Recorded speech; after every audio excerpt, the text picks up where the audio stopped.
faqad zaimtu bi annahu min ahlil bait, min ahli baitihi. Aku menyangka bahwa Ibnu Mas'ud adalah dari keluarga Nabi, karena banyaknya duduk dengan Nabi dan banyaknya masuk ke rumah Nabi, dan dia dengan keluarganya. Maka ini menjadi pendalilan bahwa ingin menjadi sukses dalam menuntut ilmu, wahai para tulabul ilm, maka kasratul mulazamah. Jika kalian mempunyai ustadz yang mempunyai ilmunya, mempunyai akhlak yang baik, dan bukan seorang hizbi, dan mempunyai semangat untuk mengajari kalian, maka gigitlah guru itu dengan gigi geraham kalian. Addu alaih binawajid. Maknanya bukan digigit seperti chewing gum, permen karet, bukan, tetapi kasratul mulazamah. Maka di sini Ibnu Mas'ud bisa menjadi seorang sahabil jalil yang alim karena kasratul mulazamah. Dan begitupun para tabi'i, begitupun dari sahabat yang lain, Abu Hurairah, kasratul mulazamah bersama Nabi, sehingga dia menjadi sukses seorang alim ulama di zamannya. Di dalam hadis yang muttafaqun alaih dari Abi Hurairah disebutkan pendalilannya bahwa dia datang kepada Nabi mengadu, "Ya Rasulullah, hafidtu minka hadithan katsira fanasituha." Aku menghafal hadis-hadis dan duduk denganmu ya Rasulullah, kasratul mulazamah, namun hafalan ini pengkhianat. Di saat kami butuh hilang. Maka al-hifdzu khawan. Hafalan itu pengkhianat. Di saat kita butuh, maka dia hilang. Maka akhirnya Nabi memberikan barakah, fagharafa biyadihi ila sadri Abi Hurairah, faqal al-an udhmumhu ila sadrik. Setelah dibacakan barakah dan sebagainya, sekarang tekan wahai Abu Hurairah kepada dadakmu apa yang dibaca oleh Nabi dan ditiup oleh Nabi. Maka di saat aku menekannya, kata Abu Hurairah, walladzi nafsi biyadihi la ansa ba'du, aku tidak pernah lupa hadis-hadis Nabi setelah itu. Maka Abu Hurairah ranking pertama, best of the best dari para sahabat, di ranking yang pertama, minal muksirin fi riwayatil athar, dari orang yang paling banyak periwayatannya dari Nabi. Hadis-hadisnya tercatat 5.740 hadis, tidak ada yang menandinginya, nothing compares to him. Kenapa bisa seperti itu? Hadis-hadisnya bisa banyak karena kasratul mulazamah. Disebutkan oleh Abu Hurairah, al-muhajirun istaghalu asafku bil aswaq, wal ansar istaghalu bidunyahum bil mazari', wa ana ujalisu rasul alamal ibatni. Maka Abu Hurairah datang dari Yaman dalam keadaan miskin dan papa, tidak mempunyai apa-apa. Dan bahkan dia disebutkan oleh Sufyan ibnu Uyainah, kana min ahli suffah. Abu Hurairah dari para sahabat yang miskin dan papa dari Yaman, menuntut ilmu dalam keadaan lapar, tidak mempunyai rumah.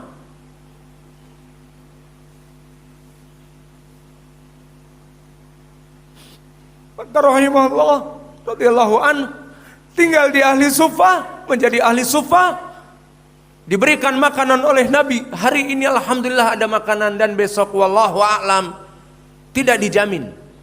Maka dia mengikat perutnya dengan imamahnya, dengan batu-batu, agar perutnya tidak kembung dari lapar, dari makan angin. Maka dia katakan, lazimtu Rasulullah sallallahu alaihi wasallam ala malibatni. Maka aku bermulazamah bersama Nabi dalam keadaan perutku lapar. Adapun orang-orang muhajirun istaghalu safki bil aswaq, mereka berbisnis dengan uang mereka. Dan kaya raya, Utsman ibnu Affan, Abdurrahman ibnu Auf, dan Umar, Abu Bakar radhiyallahu anhum, semuanya kaya raya. Dan begitupun Al-Ansar, mereka mempunyai sawah ladang dari At-Tumur, dari Nakhlah. dari tamar-tamar mereka, kurma-kurma mereka. Wa ana alamal ibatni, dalam keadaan perut lapar, maka Allah berikan keutamaan di dunia. Yarfa'illahu alladhina amanu minkum walladhina utul ilma darajat. Dan di hadis Muslim dari Umar ibn al-Khattab radhiyallahu an, innallaha yarfa'u bihadzal kitab aqwaman wa wada'a bihi akharun. Tidaklah lama kesabaran Abu Bakar menuntut ilmu bersama Nabi dalam keadaan lapar. Akhirnya dia menghafal 5.740 hadis yang tidak pernah lupa, dan hadis-hadis tersebut ditulis di kutub-kutub yang sampai kepada kita dari kutubus sittah dan kutubut tis'ah. Maka belumlah jauh dari usia Abi Hurairah meninggal Nabi, kemudian datang di Khalifah Abi Bakar, kemudian Umar, kemudian Utsman, kemudian Ali, kemudian di zaman Muawiyah diangkat oleh Allah derajatnya menjadi Amir Madinah, menjadi gubernur. Kalau sekarang Amir Madinah, maka gubernur seperti peraturan misalnya di Perda harus dari orang dalam, maknanya orang dari daerah tersebut. Maka Abu Hurairah dari Yaman, bukan ahli Madinah. Namun karena ilmunya Allah angkat derajatnya. Maka itulah dari keutamaan Abdullah bin Mas'ud menjadi alim ulama dikarenakan kasratul mulazamah. Dan begitupun Abu Hurairah menjadi orang pertama yang menghafal hadis-hadis yang harddisk internnya sangat besar, menampung 5.740. Berapa harddisk yang dia punyai di dalam hatinya sehingga tidak pernah lupa. Maka kasratul mulazamah ya tulabil ilm. Janganlah kalian belajar kepada alim ulama di Yaman hanya sekedar sewaktu jagung saja, ataupun hanya sekedar kalau mengambil gelar S1 saja. Belajar puluhan tahun. Maka dari para sahabat duduk bersama Nabi puluhan tahun, dan dari para tabi'in duduk dengan para sahabat puluhan tahun. Maka Atha ibnu Abi Rabah digelari dengan alim ulama di ilmi al-hajj wal umrah, dan dia duduk 20 tahun bersama Ibnu Abbas. 20 tahun. Dan Ibnu Juraij muridnya. Ibnu Juraij Abdul Malik ibn Abdul Aziz, alim ulama di ilmi hadis, meskipun dia masuk kepada itba'ut tabi'in. Yang jadi poin, dia murid dari Atha ibnu Abi Rabah. Dikatakan menjadi alim seperti ini bagaimana? Jalastu walazamtu Atha isrina sana. 20 tahun aku duduk dengan Atha. Dan banyak dari para ulama-ulama yang lain seperti Qatadah mengatakan menjadi alim ulama dan dia seorang tabi'i yang buta. Jalastul Hasan al-Basri isrina sana. Aku duduk dengan Hasan al-Basri 20 tahun. Dan dia duduk dengan Anas, seorang sahabi banyak. Sehingga dia min athbatin nas, dari Anas. Dia termasuk dari para tabi'i yang paling kuat periwayatannya dari sahabat Anas. Maka tuntutlah ilmu dalam waktu yang panjang. Duduklah dengan alim ulama yang kalian dapati dimanapun dengan waktu yang lama dan panjang. Ambil ilmunya dari berbagai cabang ilmu, dari lugatil arabiyah, dari ilmi tafsir, dari Al-Quran, dari qiraahnya, dari ilmu hadisnya, semua. Sampai guru ini memberikan jurus pamungkas. Kalau sudah diberikan jurus pamungkas ya sudah. Apalagi diberikan kapak naga geni, sudah tinggal turun gunung. Maka seperti itu. Maka inilah dari ucapan Ibnu Mas'ud bahwa dari sunnah orang-orang kaum muslimin jika berbuka maka menyegerakan untuk berbuka puasa. Dan kita masuk kepada perkara yang ketiga, apa yang kita makan di saat kita berbuka puasa. Apakah memakan jalan kote? Hafal juga akhirnya. Kemarin kita makan di jalan. Apakah memakan jalan kote? Ataupun apalagi makanan kalian nih? Al-muhim di waktu-waktu iftar itu apakah memakan makanan gorengan tersebut? Maka jawabnya ada di sana sunnah yang dilakukan oleh Nabi adalah dengan memakan at-tamarat, memakan at-tamr ataupun kurma. Maka oleh sebab itu di ma'had seperti di sini nanti kalian akan buka berpuasa bersama, maka minta kepada panitia ataupun kepada bos disediakan kurma untuk berbuka dan untuk sahur juga. Maka di sini untuk melaksanakan sunnah. Adapun pendalilannya telah datang dari berbagai hadis. Hadis yang pertama datang dari Anas bin Malik, karena Rasulullah sallallahu alaihi wasallam yuftiru ala rutubat qabla an yusalliya. Fa in lam yakun rutubat fa ala tamarat, fa in lam takun tamarat fa ala ma. Di dalam hadis ini diriwayatkan oleh Anas bahwa dulu Nabi berbuka puasa sebelum sholat, menandakan dengan cepat. Tidak seperti orang-orang di zaman sekarang, menjelang berbuka puasa dari mulai jam 4.30 dipersiapkan meja makan yang bundar yang bisa diputar-putar.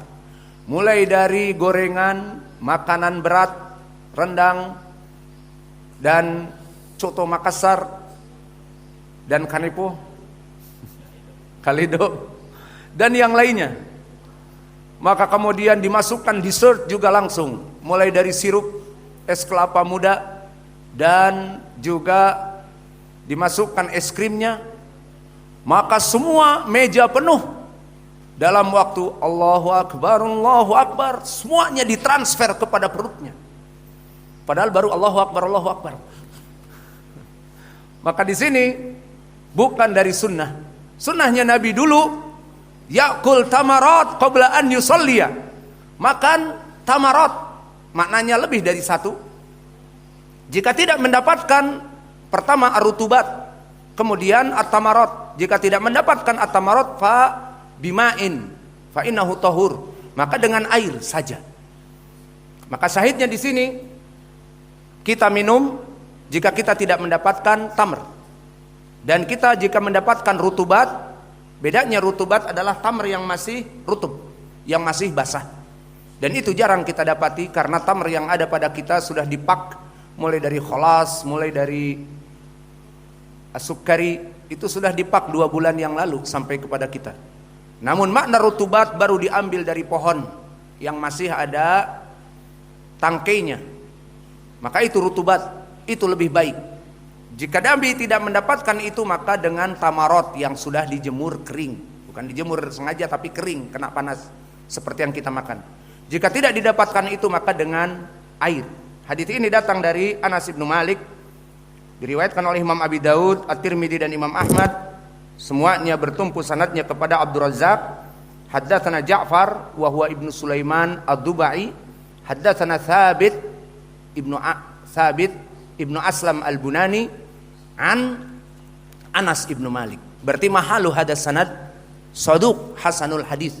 Karena Abdul Razzaq ibnu Hammam as-San'ani thiqah, kecuali Ja'far ibnu Sulaiman ad-Dubai, gurunya Abdul Razzaq, saduq, hafalannya pas-pasan. Maka hadis ini hadis yang hasan. Di hadis yang hasan lidatihi ini dari Anas ibnu Malik menjadi pendalilan bagi kita bahwa dari sunnah sengaja kita mencari at-tamarat, ar-rutubat jika didapatkan.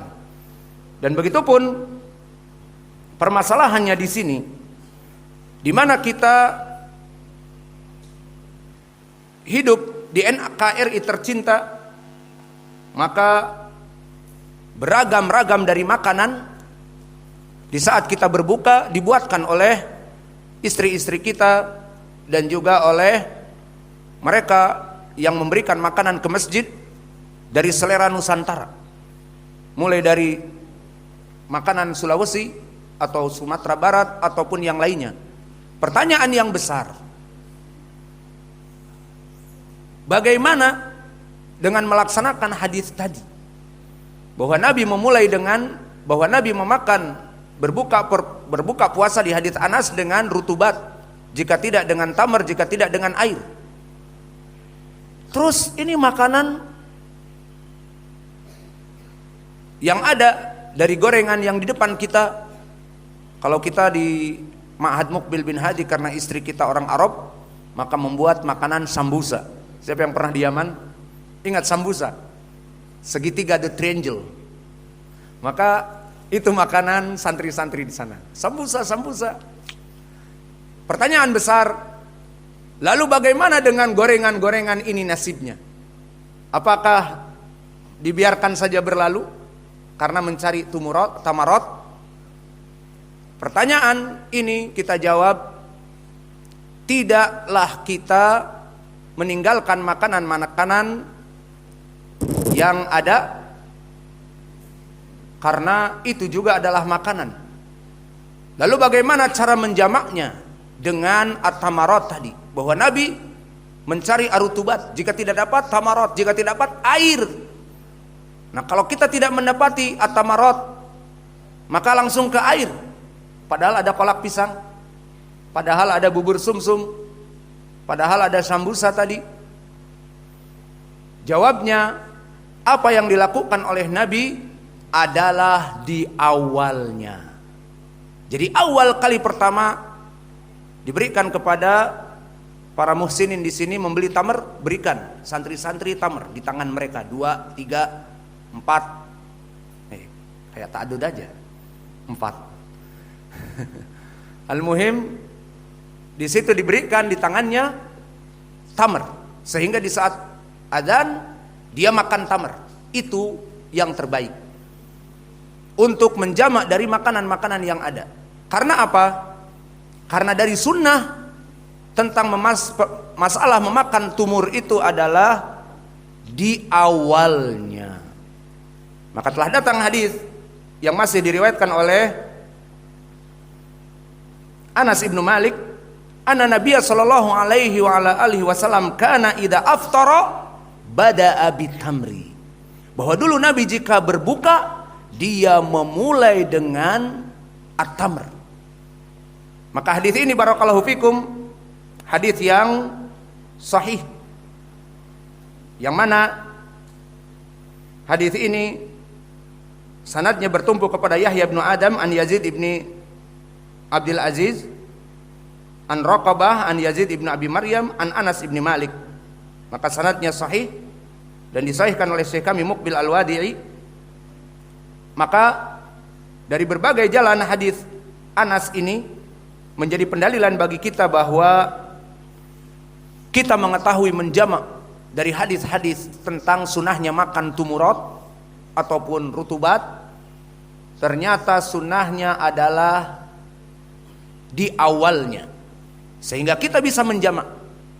Makan tamar dulu, baru setelah itu makan makanan-makanan yang lain.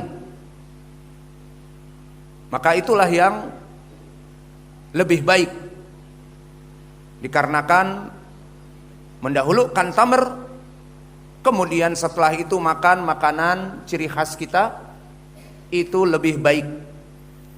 Adapun Nabi zahirnya, kalau ditanya lalu kenapa Nabi dulu mencari rutubat jika tidak dapat tamar, kalau tidak dapat ya sudah minum air. Wallahu a'lam, zahirnya dulu dalam keadaan miskin dan papa kaum muslimin. Maka Nabi di rumahnya hanya sekedar ada tamar dan air. Sehingga jika tidak didapati tamar, tidak ada yang namanya gorengan-gorengan yang lain, bubur sumsum dan sebagainya, atau kolak durian. Wah, jadi lapar. Sarapannya nanti kolak durian, nggak ada ya. Alhasil, di sini akhirnya Nabi meninggalkan, langsung berpindah dari arutubat, kemudian at-tumurat, kemudian kepada air, bukan difahami maknanya. Lihat Nabi berbuka dengan tamar, jika tidak ya minum. Ditinggalkan yang namanya gorengan-gorengan, ditinggalkan kolak-kolak, bukan itu pemahamannya. Maka pemahamannya seperti hadis Anas, kana bada'a bit tamr, bahwa dia memulai dengan tamr, maka setelah tamr maka dia makan apa saja.